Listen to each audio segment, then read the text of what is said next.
নববর্ষের আমেজে প্রেক্ষাগৃহে ভিড় জমিয়েছে সিনেমা প্রেমীরা। এবার আলোচনায় রয়েছে ঈদে মুক্তি পাওয়া বেশ কয়েকটি সিনেমা। তাই ঈদের আমেজ শেষ হলেও বৈশাখের আমেজ প্রিয় তারকার সিনেমা দেখতে বসুন্ধরা স্টার সিনেপ্লেক্সে দর্শকদের উপচে পড়া ভিড়। আরও জানাচ্ছেন হুমায়রা সিদ্দিকা। পুরনো 3 বান্ধবী এসেছেন পছন্দের সিনেমা দেখতে। ভীষণ আনন্দের সাথে জানালেন জঙ্গলি, বরবাদ, দাগি পরপর 3টি সিনেমায় দেখবেন তারা। নববর্ষ ভালোই কেটেছে। আমরা ফ্রেন্ড সিন্স 15 ইয়ার্স, তো এই জন্য ফ্রেন্ডশিপ, ও বিজি আমিও বিজি। এই মুভি দেখার মাধ্যমে আমাদের দেখা হওয়া।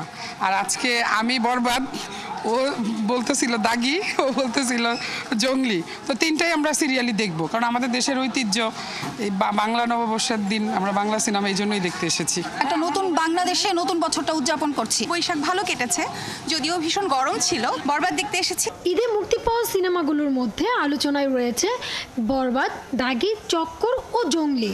ঈদ চলে গেল, বাংলা নববর্ষকে সামনে রেখে সিনেমাগুলো দেখতে প্রেক্ষাগৃহে আসছেন দর্শকরা। নববর্ষের আমেজে সিনেমা দেখতে কেউ এসেছেন পরিবার নিয়ে, কেউ বা আবার বান্ধবী কিংবা বন্ধুকে নিয়েও। প্রিয় তারকার সিনেমা দেখার উচ্ছ্বাস ছিল সবার চোখে মুখে। এই বছর খুব ভালো মতো উদযাপন করা হয়েছে। আমাদের সিনেমা দেখতেই আসা, আর ইচ্ছা হচ্ছে বরবাদ দেখেছি, আর এখন দেখবো হচ্ছে দাগি। পরিবারকে সাথে নিয়ে দ্বিতীয়বারের মতো সিনেমা দেখতে এসেছিলেন অনেকে।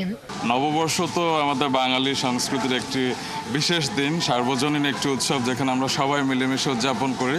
তো আমার অফিসের একটি অনুষ্ঠান ছিল, সেটি সকাল থেকে বিকাল পর্যন্ত থেকে আবার পরিবারকে নিয়ে বিকেল সন্ধ্যায় বের হয়েছে। অনেক ভালো কেটেছে।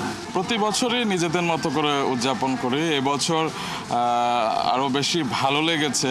আজকে আমি দাগি দেখছি এবং দ্বিতীয়বারের মতো দেখছি। নববর্ষ উদযাপনের অংশ হিসেবে অন্যান্য বিনোদন কেন্দ্রের মতো সিনেমা প্রেমীদের ঢল নেমেছিল স্টার সিনেপ্লেক্সে। সিনেমা হলগুলোতে দর্শকের এমন উপস্থিতি চলচ্চিত্রের জন্য ইতিবাচক বার্তা হিসেবেই মনে করেন হল মালিকেরা। হুমায়রা সিদ্দিকা, ৭১, ঢাকা।